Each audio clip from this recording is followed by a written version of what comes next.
Hey guys, what is up and welcome back to another review. Today I'm finally bringing you the P90, one of the very first SMGs that you have access to in the game, and one of the most popular ones in the game at that. It has a really unique scope and a lot of other unique things about it that are really different than a lot of other SMGs you'll ever really play with in this game, and I really do like this one over a lot of others, although it is considered one of the most noob SMGs to use, although in my opinion it is the best of the original three, and I do love using it, along with the UMP-45 pretty close behind, so I'll be comparing this to the P90 TR once I get into the stats of this gun. Keep in mind, there are a lot of unique things I'm going to go over here, so I'm going to try to make this quick and brief. So P90, which is customizable, has a damage of 35, which can be boosted to 38. Portability of 73, rate of fire of 82, which can be boosted to 85. Accuracy of 67, which can go to 70, but that will change the recoil of 72 to go to 75. Now, in my opinion, leave the accuracy where it is, because it's very tap-fireable with the unique little scope that it's got. Very low magnification, which is really, really nice. It makes it easier to use the P90 series in general. However, the TR series do not sport this, neither does the Viper's P90 TR. So, there's that. In my opinion, you definitely want to go with the damage, definitely want to go with the rate of fire, but the accuracy and recoil you need to leave as is, in my opinion. You can put a suppressor on it if I really had to suggest one.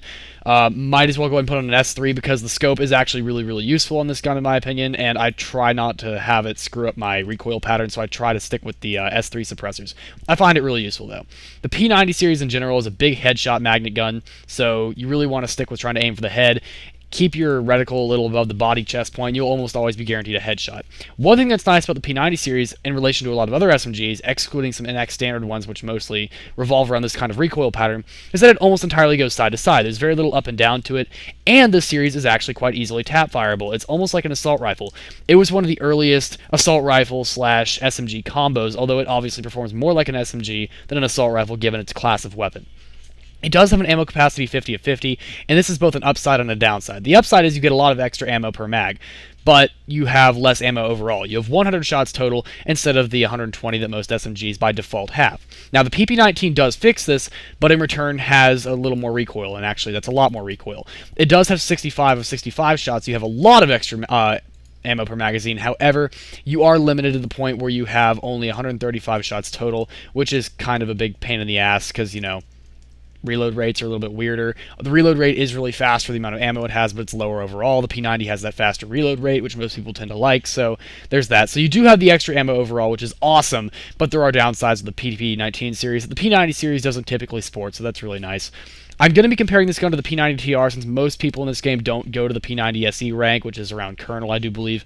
But P90 TR, same ammo capacity, 50 of 50, damage is still the same of 35, and you cannot boost it. Portability of 73 is pretty much the same, I believe. Yeah, it's 73.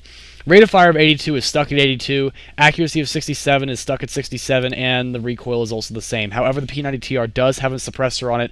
It's either an S1 or S2. I do believe it's actually an S2, which means it's going to reduce the tracers, which is kind of pointless on an SMG, but, you know, it's cool. It has that other silencing effect, which is nice. However, the P90 TR, you can put your own kind of scope on. Now, if I have to make a personal recommendation, you might be wondering, why would I not say iTech? I prefer the ACOG scope because, like I said earlier, this series is totally tappable, which is really nice. It is a relatively large series. We have the P90, the P90 SE, P90 TR, the TR SE, and the Viper's P90 TR. And if you're playing Commodore Arms EU, there's the P90 TR CBS, which I have no idea what that is. It's just labeled here on the wiki. So with that, there's not really a whole lot more to say about this weapon. It's popular for a reason. It's a low rank. You can get it at Staff Sergeant 2, so I highly suggest you all check it out. This is a gun no one in the game should ever go without playing with at least once.